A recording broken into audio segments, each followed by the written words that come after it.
یقیناً اللہ نے مومنوں سے ان کی جانیں اور ان کے اموال جنت کے عوض خرید لیے ہیں۔ وہ اللہ کی راہ میں لڑتے ہیں، پھر مارتے ہیں اور مارے جاتے ہیں۔ یہ توریت و انجیل اور قرآن میں اللہ کے ذمے پکا وعدہ ہے، اور اللہ سے بڑھ کر اپنا عہد پورا کرنے والا کون ہو سکتا ہے؟ بس تم نے اللہ کے ساتھ جو سودا کیا ہے اس پر خوشی مناؤ، اور یہ تو بہت بڑی کامیابی ہے۔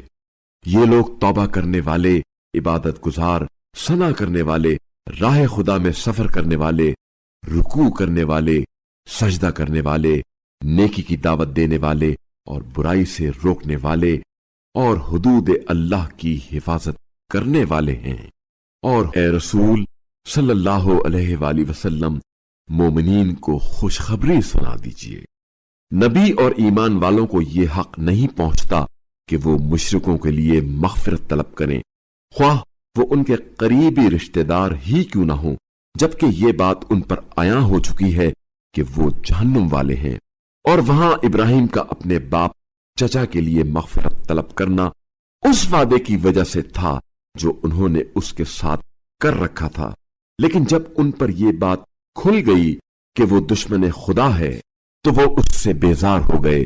ابراہیم یقیناً نرم دل اور بردبار تھے، اور اللہ کسی قوم کو ہدایت دینے کے بعد گمراہ نہیں کرتا یہاں تک کہ ان پر یہ واضح کر دے کہ انہیں کن چیزوں سے بچنا ہے۔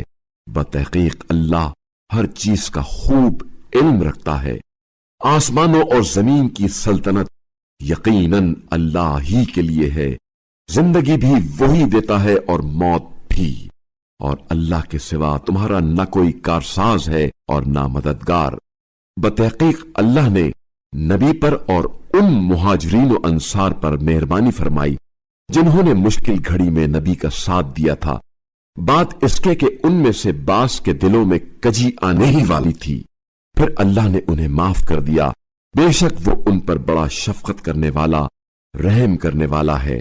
اور ان تینوں کو بھی معاف کر دیا جو تبوک میں پیچھے رہ گئے تھے، جب اپنی وسعت کے باوجود زمین ان پر تنگ ہو گئی تھی اور اپنی جانیں خود ان پر دوبھر ہو گئی تھیں، اور انہوں نے دیکھ لیا کہ اللہ کی گرفت سے بچنے کے لیے خود اللہ کے سوا کوئی جائے پناہ نہیں، تو اللہ نے ان پر مہربانی کی تاکہ وہ توبہ کریں۔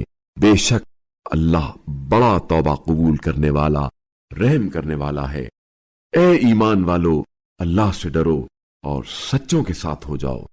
اہل مدینہ اور گرد و پیش کے بدوؤں کو یہ حق حاصل ہی نہ تھا کہ وہ رسول خدا سے پیچھے رہ جائیں اور اپنی جانوں کو رسول کی جان سے زیادہ عزیز سمجھیں، یہ اس لیے کہ انہیں نہ پیاس کی تکلیف ہوگی اور نہ مشقت کی، اور نہ راہ خدا میں بھوک کی، اور نہ وہ کوئی ایسا قدم اٹھائیں گے جو کافروں کو ناگوار گزرے، اور نہ انہیں دشمن سے کوئی گزن پہنچے گا، مگر یہ کہ ان کے لیے نیک عمل لکھا جاتا ہے۔